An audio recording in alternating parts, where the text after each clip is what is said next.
Abdelkrim était un homme très ouvert, c'était un croyant, mais il ne faut surtout pas l'assimiler aux islamistes, et il voulait créer un État moderne dans les années 20, mais malheureusement pour lui, et malheureusement peut-être pour le Maroc de l'époque, il est venu vraiment bien en avance sur son temps.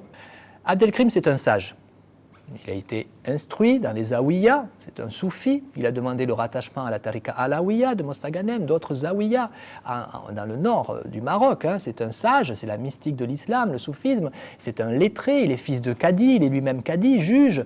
Il écrit des articles, il est journaliste. Et de ce fait, il a la réflexion, la raison. C'est un sage, je dirais, mature. C'est un des fondateurs de la guérilla moderne.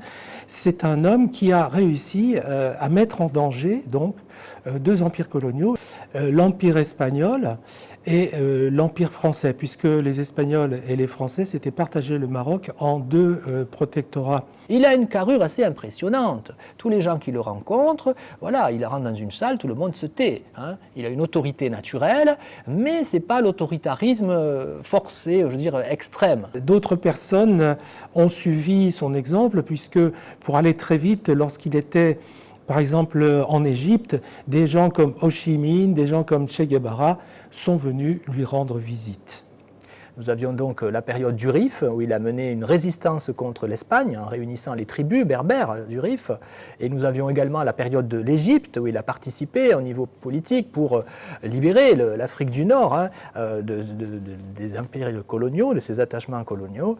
Et de ce fait, la période de l'exil n'avait jamais été traitée. Les Français donc, ont accepté de lui accorder l'aman, c'est-à-dire le pardon. Et c'est à ce moment-là que les Français se sont demandé où ils allaient bien pouvoir l'envoyer. C'est la Réunion qui a été choisie parce que la Réunion était quand même très très éloignée du Maroc et ils ne risquaient pas de continuer à lutter pour l'indépendance du Rif et peut-être même pour l'indépendance du Maghreb. L'exil d'Abdelkrim el-Khattabi à La Réunion, 1926-1947, est le plus long exil que la France ait imposé. Cet exil se découpe en deux périodes. Une période avec de haute surveillance pendant les 10 premières années, une période où la surveillance est relâchée, où il y a des relations de confiance, autant avec les autorités réunionnaises et françaises, et autant avec la population. Il ira de 1926 à 1929 au Château Morange, la période d'installation, et de 29 à 47 à Castelfleury, donc au Chaudron.